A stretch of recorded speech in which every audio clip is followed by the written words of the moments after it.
जी नमस्कार दोस्तों, आप सभी का आपके अपने परिवार आईडी एग्जाम में स्वागत है। तो कैसे हैं आप सभी के सभी। उम्मीद करते हैं कि आप सभी अच्छे होंगे और आपकी तैयारी भी अच्छी चल रही होगी। तो दोस्तों आज की क्लास में हम बीएड फर्स्ट सेमेस्टर के फर्स्ट पेपर शिक्षा का दार्शनिक तथा समाजशास्त्री परिपेक्ष के बारे में डिस्कस करने वाले हैं। और इस क्लास से आपका एक भी क्वेश्चन बाहर नहीं जाएगा। और चैनल पर नए हैं तो चैनल को सब्सक्राइब कर बेल आइकन को दबा दीजिए ताकि आगे आने वाले क्लासेस के नोटिफिकेशन आप तक पहुंचते रहे। जितने भी इस क्लास में आपको क्वेश्चंस करवाए जाएंगे वो सारे के सारे प्रीवियस ईयर क्वेश्चंस होंगे। और आपके बीएड के एग्जाम में प्रीवियस ईयर क्वेश्चन से 70 से लेकर के 80% तक के क्वेश्चन रिपीटेड क्वेश्चन होते हैं, यानी कि प्रीवियस ईयर क्वेश्चन पेपर से ही आते हैं। तो आप विश्वास रखिए इस क्लास से आपका एक भी क्वेश्चन बाहर नहीं जाएगा। और आज की क्लास में हम 2 चैप्टरों को कवर करेंगे। इसके बाद चैप्टर वाइज पूरा कवर करने के बाद इसकी मैराथन क्लास भी आपको लगाएंगे हम। चलिए बढ़ते हैं आज की क्लास की ओर। एक बार आप सभी लोग क्लास को अपने कॉलेज के ग्रुपों में शेयर कर दीजिए। तो पहला चैप्टर है शिक्षा का दार्शनिक तथा समाजशास्त्री परिपेक्ष। इसमें कैसे प्रश्न बनते हैं। पहला आपका इसमें प्रश्न बनता है इस चैप्टर में, शिक्षा की अवधारणा स्पष्ट करते हुए शिक्षा की विभिन्न अवधारणाओं को स्पष्ट कीजिए। दूसरा प्रश्न इस पे बनता है कि शिक्षा को परिभाषित करते हुए शिक्षा का संकुचित और व्यापक अर्थ को समझाते हुए शिक्षा के विशेषताओं का उल्लेख करो। तीसरा इसमें प्रश्न बनता है इस चैप्टर से, शिक्षा शब्द से आप क्या समझते हैं।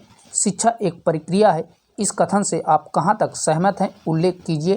तो इस चैप्टर से इस टाइप के प्रश्न बनते हैं। आइए अब देख लेते हैं इन प्रश्नों के उत्तरों को।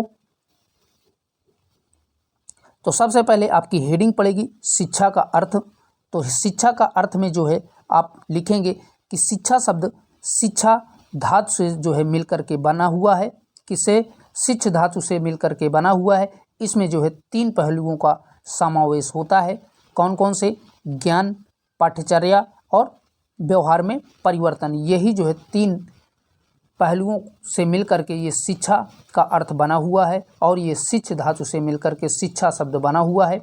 और बता दें, मनुष्य जन्म से लेकर के मृत्यु तक जो कुछ सीखता है वही शिक्षा कहलाता है। अरस्तु ने शिक्षा के बारे में कहा है कि शिक्षा मनुष्य को पार्श्विक प्रवृत्ति से ऊंचा उठाने का कार्य करती है।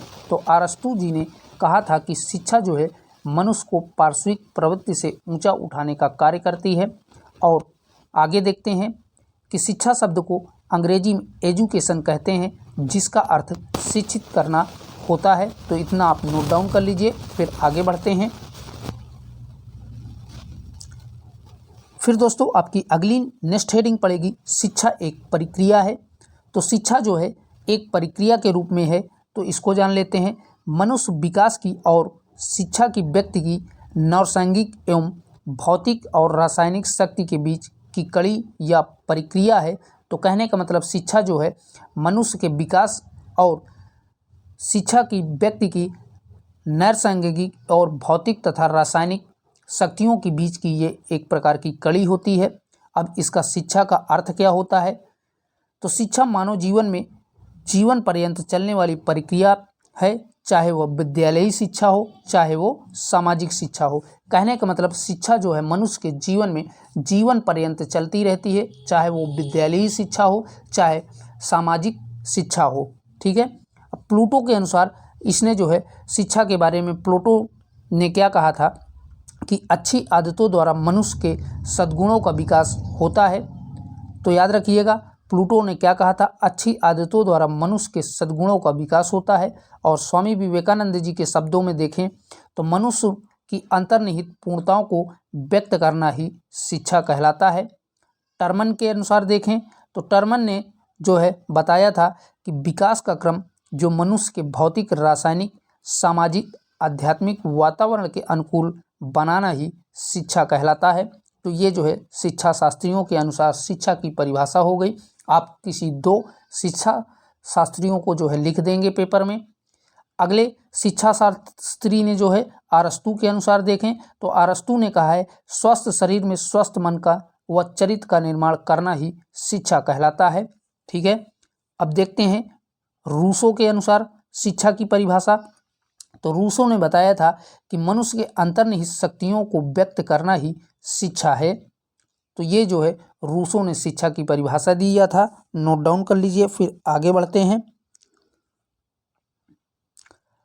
अगली आपकी हेडिंग पड़ेगी शिक्षा की अवधारणा। तो शिक्षा की कौन कौन सी अवधारणा होती हैं। पहला आपका अज्ञानता से मुक्ति की ओर जो है शिक्षा आपको ले जाती है। दूसरा आपका पॉइंट बनेगा मानव विकास का प्रयास करना है, शिक्षा का कार्य होता है, प्रशिक्षण कार्य है। अगला है व्यवहार का रूपांतरण शिक्षा के द्वारा होता है। अगला है मार्ग प्रदर्शन के रूप में शिक्षा का कार्य किया जाता है।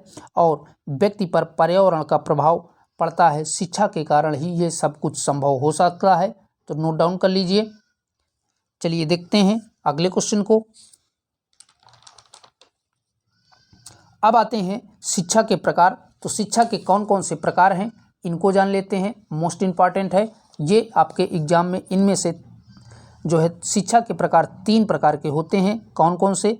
पहला आपका औपचारिक शिक्षा, दूसरा आपका अनौपचारिक शिक्षा और तीसरा जो है निरौपचारिक शिक्षा। यही जो है 3 प्रकार की शिक्षा के प्रकार होते हैं। आइए एक एक करके इनको जान लेते हैं। और इन तीनों में से एक आपके एग्जाम में 100% आएगा, क्योंकि ऐसा कोई भी ईयर नहीं होता है जिनमें से ये शिक्षा के प्रकारों में से तीनों प्रकारों में से एक प्रकार ना आए।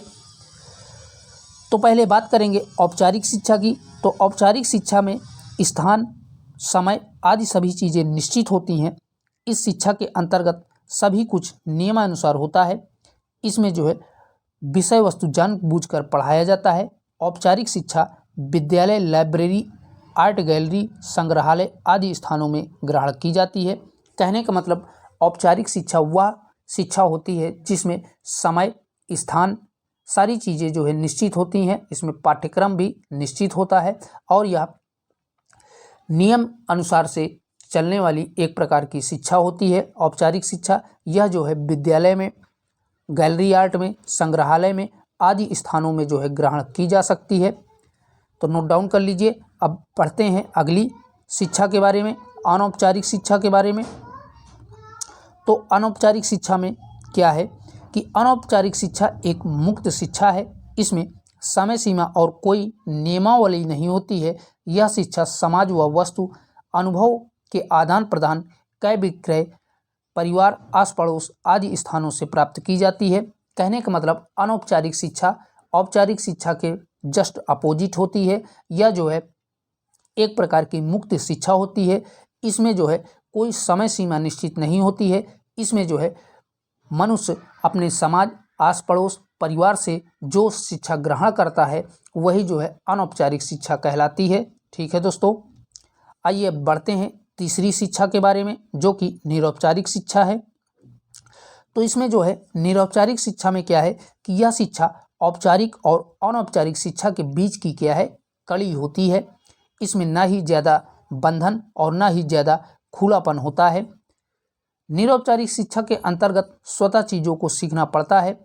इस शिक्षा को जो है बच्चा, युवा, बुजुर्ग सभी वर्ग के लोग जो है सीखते हैं। तो याद रखिएगा ये जो है औपचारिक तथा अनौपचारिक शिक्षा के बीच की एक कड़ी होती है। इसमें ज़्यादा ना खुलापन होता है, ना ही ज़्यादा बंधन होता है। ये इस शिक्षा को बालक या मनुष्य स्वतः सीखता है और इसमें जो है बच्चा, युवा, बुजुर्ग आदि सभी वर्ग के लोग जो है इस शिक्षा को ग्रहण करते हैं। वो चाहे बच्चा हो, चाहे बुजुर्ग हो, चाहे युवा हो, सभी जो है इस शिक्षा को, निरौपचारिक शिक्षा को ग्रहण करते हैं। ठीक है दोस्तों, अब आइए अगली हेडिंग आपकी पड़ेगी मानव जीवन में शिक्षा के प्रमुख कार्य। तो मानव जीवन में शिक्षा के प्रमुख कार्य कौन कौन से हैं। पहला आपका व्यक्ति के चरित्र का निर्माण करता है। कौन? शिक्षा के द्वारा ही मनुष्य के चरित्र का निर्माण किया जा सकता है। व्यक्तित्व का विकास किया जा सकता है। व्यक्ति को आत्मनिर्भर बनाया जा सकता है। आगामी जीवन के लिए उसे तैयार किया जा सकता है।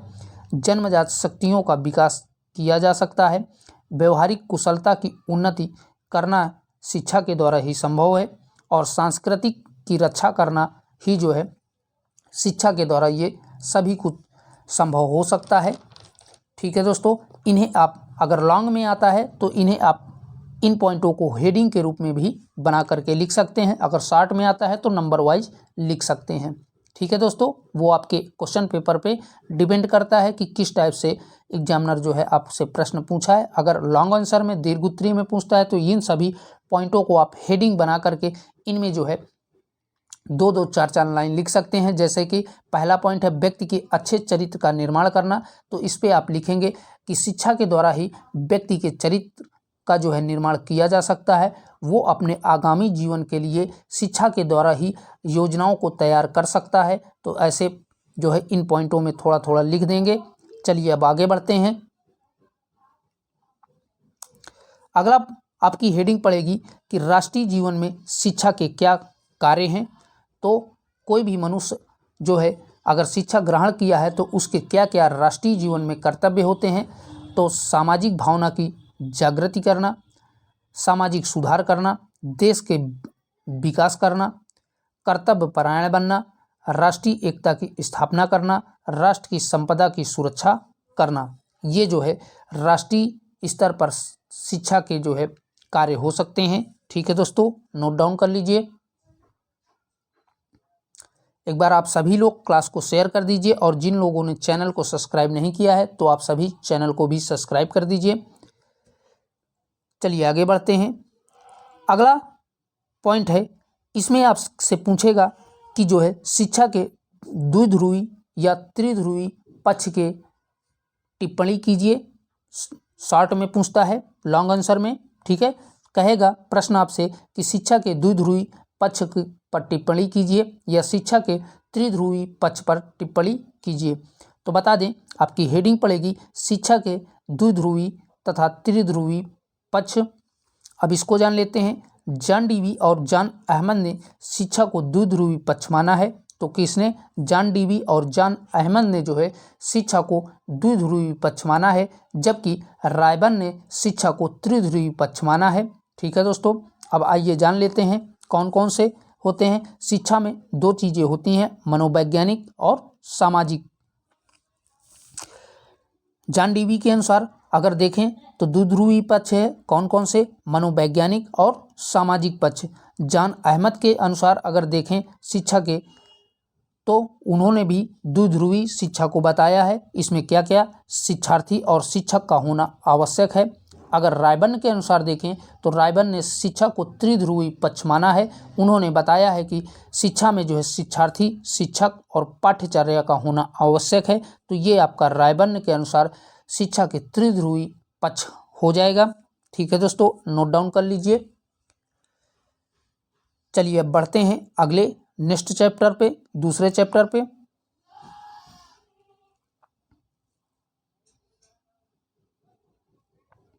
अगला जो दूसरा चैप्टर है आपका शिक्षा के अभिकरण एवं नवीन प्रवृत्तियां। ये आपका न्यू चैप्टर है, यानी कि दूसरा सेकंड चैप्टर है। इसमें दोस्तों प्रश्न कैसे आते हैं?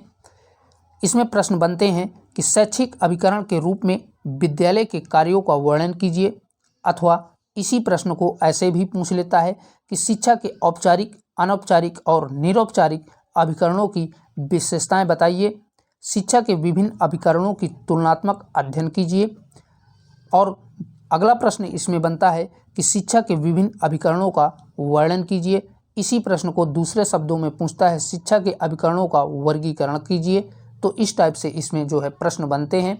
चलिए इन सभी के बारे में जान लेते हैं पूरे चैप्टर को। तो अगली आपकी हेडिंग पड़ेगी शिक्षा के अभिकरण, क्योंकि आपसे प्रश्न ही पूछा था शैक्षिक अभिकरण के रूप में विद्यालय के कार्यों का वर्णन कीजिए, और प्रश्न भी पूछा था कि शिक्षा के अभिकरणों का वर्णन कीजिए। तो आपका हेडिंग पड़ेगी शिक्षा के अभिकरण कौन कौन से हैं। तो पहला आपका शिक्षा का अभिकरण है औपचारिक।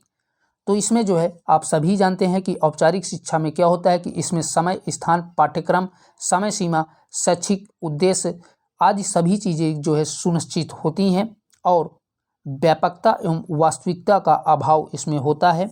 ठीक है, तो नोट डाउन कर लीजिए। अब बात करते हैं अनौपचारिक की, तीसरा अभिकरण जो है शिक्षा का। तो इसमें जो है स्वाभाविक व जीवन उपयोगी चरित्र विकास या व्यक्तित्व का निर्माण या समाजीकरण जो है होता है। कहने का मतलब इसमें बालक अपने व्यक्तित्व और आस पड़ोस परिवार जनों से जो है जो शिक्षा ग्रहण करता है वही जो है अनौपचारिक शिक्षा कहलाती है। ठीक है। अब तीसरी जो है जो आपकी हेडिंग पड़ेगी निरौपचारिक शिक्षा, तो इस पे जान लेते हैं। तो निरौपचारिक शिक्षा में क्या होता है, इसमें प्रत्याचार, दूरस्थ शिक्षा के केंद्र और संस्थाएं, जनसंचार के साधन, दूरदर्शन, शैक्षिक कार्यक्रम, Akashvani, audio video tape, computer, चलचित्र आदि के द्वारा जो है इसमें शिक्षा ग्रहण की जाती है निरौपचारिक शिक्षा में। ठीक है। कहने का मतलब जो वर्तमान समय में पद्धति ऑनलाइन सिस्टम की पढ़ाई चल रही है, ये सभी इसी निरौपचारिक शिक्षा के अंतर्गत आती हैं। ये जो है शिक्षा सभी वर्गों के लोग सीख सकते हैं, वो चाहे बालक हो, युवा हो या बुजुर्ग हो। ये जो है शिक्षा सबके लिए होती है, ये मुक्त शिक्षा कहलाती है। ना ही इसमें ज़्यादा बंधन होता है, ना ही इसमें ज़्यादातर खुलापन होता है। ये जो है शिक्षा प्रत्याचार, टेलीविज़न, ऑनलाइन स्टडी, कंप्यूटर आदि चीज़ों से ग्रहण की जाती है। ठीक है दोस्तों। और यह औपचारिक और अनौपचारिक के बीच की जो है कड़ी होती है। तो ये पॉइंट आपका बहुत महत्वपूर्ण है, इसको नोट डाउन कर लीजिए। ये किसकी, अनौपचारिक तथा औपचारिक शिक्षा के बीच की निरौपचारिक शिक्षा क्या होती है, एक प्रकार की कड़ी होती है।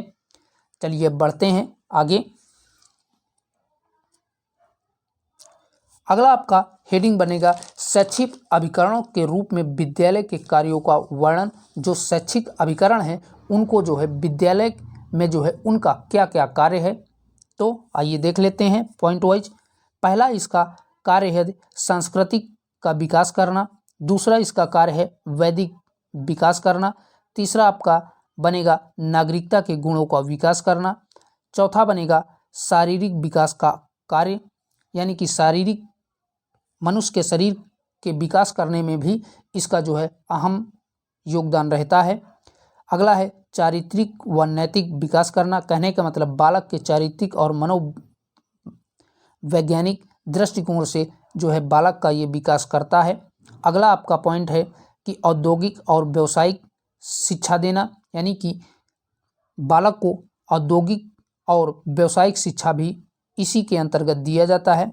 और लास्ट में आपका पॉइंट है राष्ट्रीय कार्य, यानी कि राष्ट्र के लिए जो है बालक के क्या क्या, मनुष्य के क्या क्या कर्तव्य होते हैं, वो भी ये विद्यालयी शिक्षा के अंतर्गत ही दिया जाता है। नोट डाउन कर लीजिए, आगे बढ़ते हैं।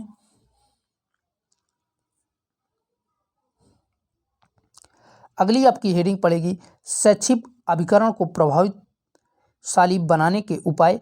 तो यानी कि जो शैक्षिक अभिकरण होते हैं उनको प्रभावशाली कैसे बनाया जा सकता है। तो पहला है समाज और समुदाय का जो है सहयोग लेकर के इसे जो है प्रभावशाली बनाया जा सकता है। दूसरा आपका है समाज अर्थात विद्यालय का लघु रूप बने, यानी कि समय समय पर विद्यालय में जाना चाहिए। गार्जियनों को अपने बालक की जो है पढ़ाई के बारे में जानकारी लेने समय समय पर जो है विद्यालय का हिस्सा बनना चाहिए गार्जियनों को, तभी तो बालक के सर्वांगीण विकास हो सकेगा। अगला है पाठ्यक्रम में परिवर्तन। समय समय पर पाठ्यक्रमों में परिवर्तन करते रहना चाहिए। इससे जो है बालक का पाठ्यक्रम उसे बोझ नहीं लगेगा, उसे नई नई चीज़ों को पढ़ने में जो है आसानी रहेगी और वो नई चीज़ों को पढ़ने के लिए उत्सुक रहता है, कोई भी बालक हो। तो इसीलिए पाठ्यक्रम में परिवर्तन करना अति आवश्यक है। अगला है पॉइंट आपका कि विद्यालय सांस्कृतिक केंद्र के रूप में होना चाहिए। कहने का मतलब विद्यालय में सांस्कृतिक शिक्षा भी दी जानी चाहिए। अगला आपका पॉइंट बनेगा विद्यालय और परिवार में सहयोग बनाए रखना चाहिए। कहने का मतलब विद्यालय और परिवार दोनों के बीच में एक अच्छा संबंध होना चाहिए। कोई कोई गार्जियन होते हैं कि अपने बच्चे का दाखिला तो विद्यालय में करवा देते हैं, परंतु जो है कभी विद्यालय में जाते नहीं हैं, बालक के बारे में कोई जानकारी नहीं लेते हैं कि हमारे बालक का जो है क्या स्कोर रहता है क्लास में, कैसे इसका बर्ताव रहता है, कोई कुछ भी जो है उन्हें चिंता नहीं रहती है। तो इसीलिए विद्यालय और परिवार में के बीच में सहयोग अर्थात संबंध बनाए रखना चाहिए। योग व प्रशिक्षित अध्यापक विद्यालयों में होना चाहिए, लोकतांत्रिक वातावरण में जो है विद्यालय होना चाहिए। तो ये जो है इन्हीं कारणों की वजह से प्रभावशाली जो है इन अभिकरणों को बनाया जा सकता है। नोट डाउन कर लीजिए, फिर आगे बढ़ते हैं।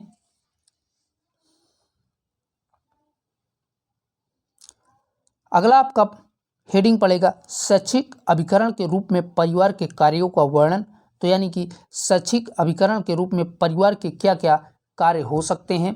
पहला आपका मानसिक विकास का कार्य, दूसरा आपका आदतों और दृष्टिकोणों का विकास, तीसरा आपका बनेगा भावात्मक विकास का कार्य, चौथा बनेगा शारीरिक विकास संबंधी कार्य, पांचवा बनेगा मानसिक विकास का कार्य और छठा बनेगा सामाजिक व सांस्कृतिक विकास, सातवां बनेगा विद्यालय के लिए तैयारी। ये जो है परिवार के कार्य हो सकते हैं विद्यालय के प्रति।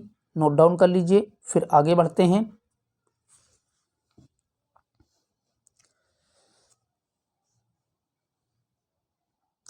अगला आपका पॉइंट है कि शैक्षिक अभिकरण में राज्य के क्या क्या कार्य हो सकते हैं, यानी कि राज्य के क्या क्या कदम हो सकते हैं शिक्षा के क्षेत्र में।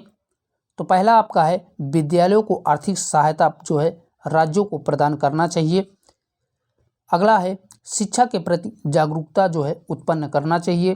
तीसरा आपका है राष्ट्रीय शिक्षा योजना का जो है निर्माण व संचालन करना चाहिए।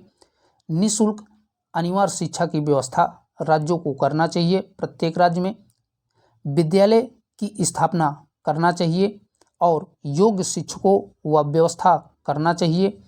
अगला है व्यावसायिक और औद्योगिक शिक्षा की व्यवस्था भी करना चाहिए ताकि बालक अपने आगामी जीवन के लिए जो है योग्य और सुरक्षित व्यवसाय जो है उसको मिल सके।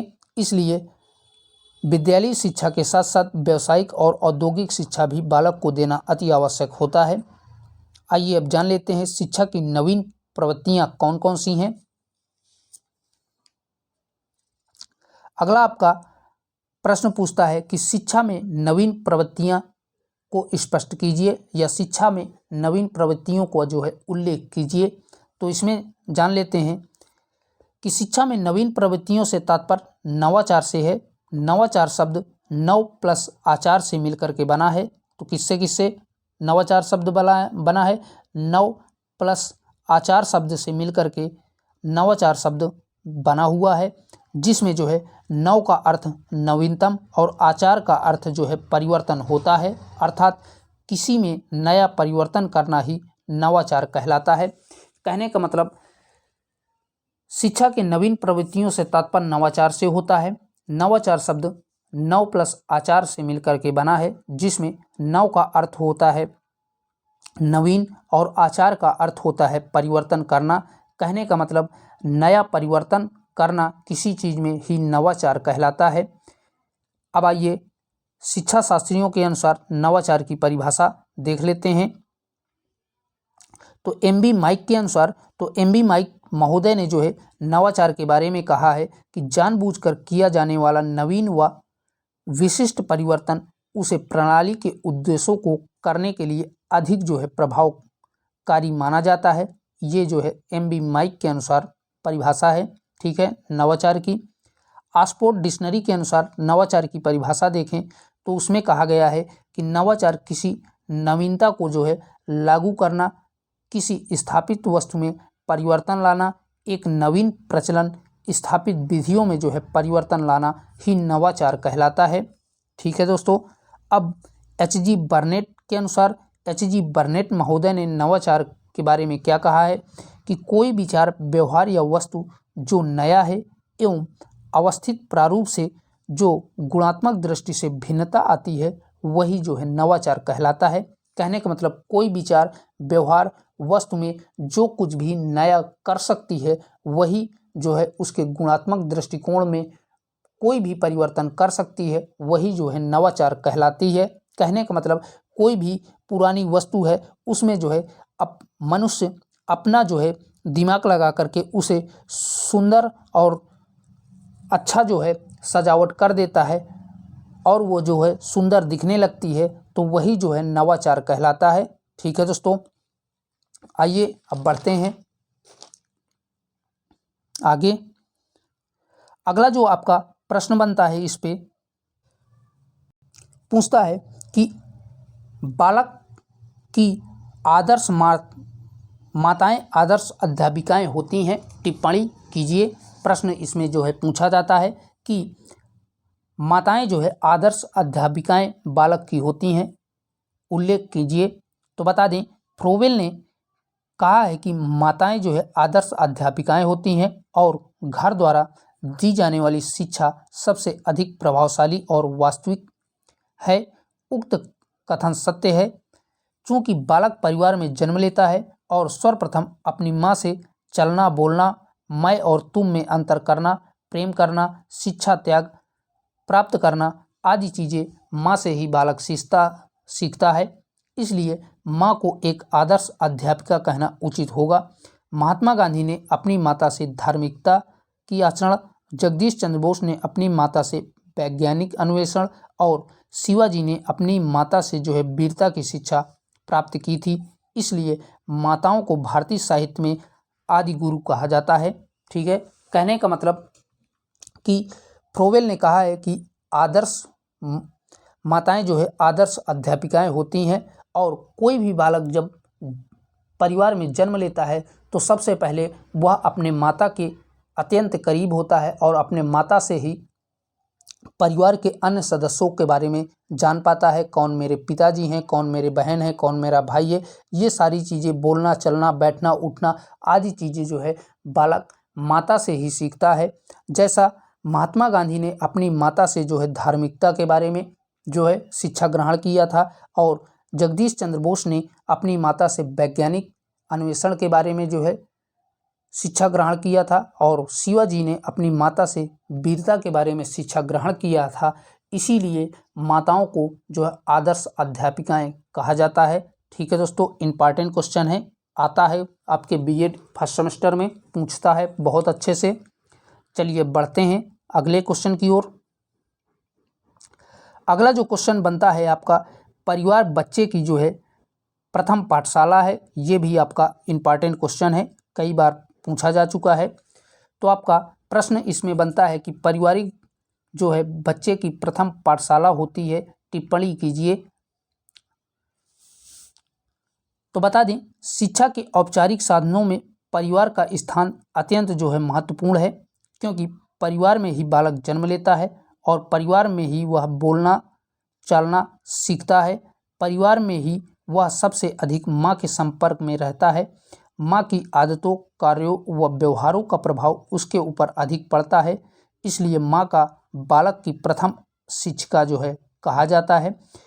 कमोनियस ने जो है कहा है कि परिवार को माता के घुटनों का विद्यालय कहा जाता है। तो कमोनियस के अनुसार देखें तो उन्होंने कहा था परिवार को जो है माता के घुटनों का विद्यालय कहा जाता है और परिवार शिक्षा का सर्वोत्तम स्थान है और बालक का प्रथम विद्यालय भी परिवार होता है। ये जो है कमोनियस ने जो है कहा था। ठीक है दोस्तों, तो ये दोस्तों आपका ये दूसरा चैप्टर भी आपका कंप्लीट हो गया। अब आज के लिए इतना ही। कल की क्लास में हम 3 से लेकर के 7वें चैप्टर तक कवर करेंगे। तब तक के लिए बाय बाय।